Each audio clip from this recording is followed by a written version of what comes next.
Essa é a aula de Conceitos Essenciais de POO, da disciplina Técnicas de Programação Avançada. O objetivo da disciplina é apresentar os princípios da programação orientada a objetos e padrões de projetos que permitam ao aluno produzir software com qualidade. Nessa aula vamos falar sobre os princípios mais avançados de POO e suas aplicações em Java. Vamos falar sobre parametrização de classes e métodos, as classes do Java para tratamento de coleções de objetos e padrões de arquitetura de sistemas.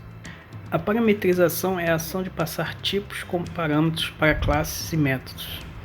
Essa característica permite que uma classe ou método tenha um uso mais genérico.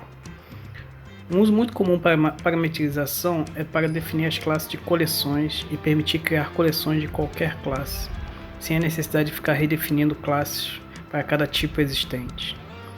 Em Java são conhecidos com o nome de generics, e os tipos passados como parâmetros devem ser sempre outras classes. Então não é possível passar tipos primitivos como parâmetros. Para definir uma classe parametrizada, ou classe genérica, declaramos após o nome da classe o nome do tipo genérico entre os sinais de menor e maior. O nome do tipo então pode ser usado dentro da classe como se fosse uma classe qualquer. Como é o tipo genérico, não podemos chamar métodos de classes específicas para os objetos declarados desse tipo dentro da classe genérica. Como exemplo, podemos ver a classe árvore, que representa uma árvore binária de strings. Cada nó da árvore terá um valor string e dois filhos esquerdo e direito. Essa árvore ela só atende objetos, só consegue criar nós onde os valores são do tipo string. Caso fosse preciso agora representar uma árvore de inteiros, teríamos que reescrever a classe trocando o tipo string para int. As duas classes são bem similares e diferem apenas no tipo do valor dos nós da árvore. Esse problema seria maior ainda se quiséssemos aumentar a quantidade de tipos suportado pela árvore. Teríamos de definir uma classe para cada tipo diferente. Uma possível solução para não precisar definir infinitas classes seria definir a classe árvore com um atributo do valor do tipo object. Como todos os objetos em Java herdam da classe object, essa classe poderia ser instanciada várias vezes e cada instância receber valores de um tipo de objeto. Então agora conseguiríamos usar a mesma classe para criar árvore com objetos de qualquer classe. Porém, da forma que a classe foi declarada, é possível também criar árvores mistas, onde a mesma árvore terá objetos de tipos diferentes. E essa pode não ser uma coisa que deveria ser permitida na solução do problema. Para resolver esse problema, poderíamos definir uma classe árvore parametrizada que recebe o tipo do valor do nó como parâmetro. Definimos após o nome da classe o nome de um tipo genérico. É comum usar a letra T para representar o tipo, mas pode ser qualquer nome.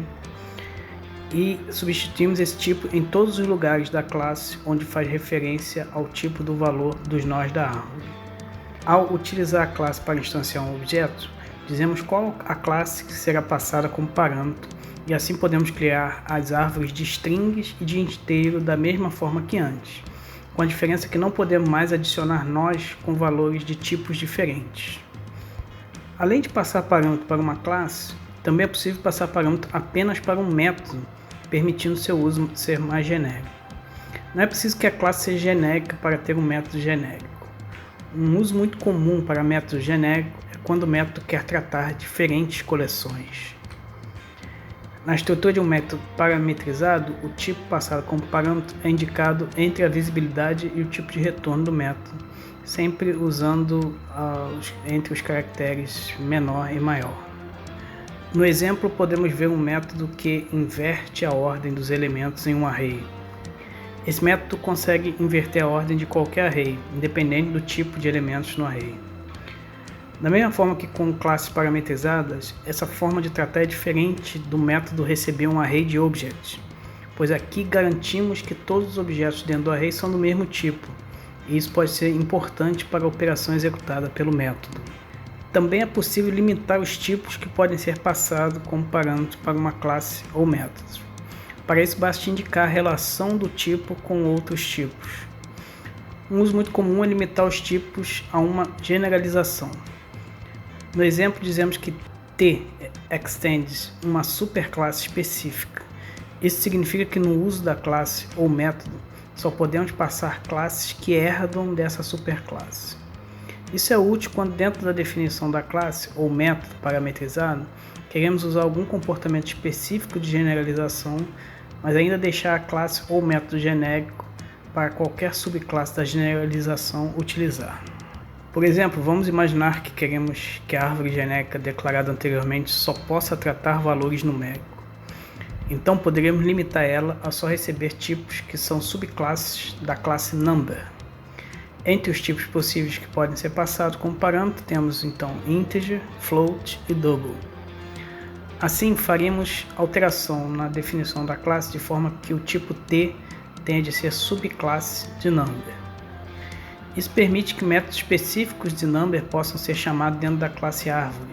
Por exemplo, podemos definir um método valor que retorna o atributo valor no formato double. Podemos fazer isso pois todos os objetos que são number possuem um método double value. Um exemplo de uso de classe genérica são o conjunto de classes que tratam coleções de objetos disponibilizadas nas bibliotecas do Java. Essas classes implementam várias formas de relacionar as coleções, porém disponibilizam a mesma interface de acesso aos objetos. Elas são divididas em collections e maps.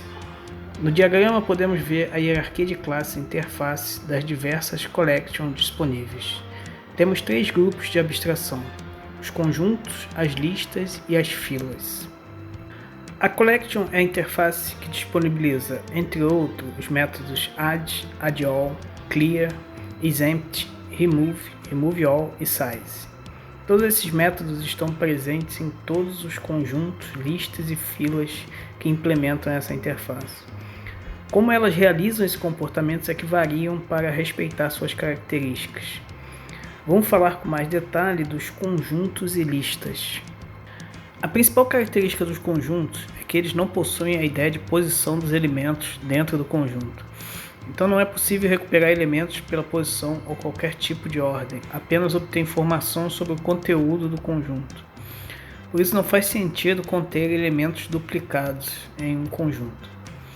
Além dos métodos da collection, adicionam os métodos contains e containSAll, que verificam se um objeto ou uma coleção de objetos estão presentes no conjunto, e o método retainSAll, que mantém apenas os objetos presentes em uma coleção passada como parâmetro no conjunto, removendo todos os outros elementos. As classes de conjunto englobam hashSet, que implementa uma hashtable, treeSet, que implementa uma árvore rubro-negra, e LinkedHashSet, que implementa uma lista encadeada de hashtables. No exemplo, podemos ver a criação de uma hashSet, como adicionar elementos no conjunto e verificar se um elemento pertence ao conjunto. Se alterarmos para o uso de treeSet, a interface será a mesma para criar, inserir elementos e consultar a existência deles no conjunto. Nas listas, os elementos possuem posição dentro da coleção. Nesse caso, faz sentido permitir um elemento duplicado, pois cada um terá sua posição dentro da lista. Além dos métodos da collection, adicionam as sobrecargas de addAll, add, remove e set, que adicionam coleção e adicionam, remove ou alteram um elemento, todos esses pela posição. Além do método get, que retorna o elemento em uma determinada posição. As classes de conjunto englobam ArrayList e Vector, que mantêm os elementos em memória contínua, sendo o ArrayList thread unsafe, ou seja, não garante acesso único por thread, possuindo processamento mais rápido que o Vector, que é thread safe. Também são list ou linked list, que implementa uma lista duplamente encadeada. O Vector é uma classe deprecated, ou seja, pode não estar presente em futuras versões do Java, sendo assim desaconselhável o seu uso. No exemplo, podemos ver a criação de um ArrayList, como adicionar elementos na lista e recuperar um elemento pela sua posição. Se alterarmos para o uso do linked list, a interface será a mesma para criar, inserir elementos e recuperá-los pela posição. E aqui termina essa aula de conceitos essenciais de PO. Vimos classes e métodos parametrizados, que são chamados de classes e métodos genéricos em Java, e falamos sobre as coleções que implementam a interface Collection do Java.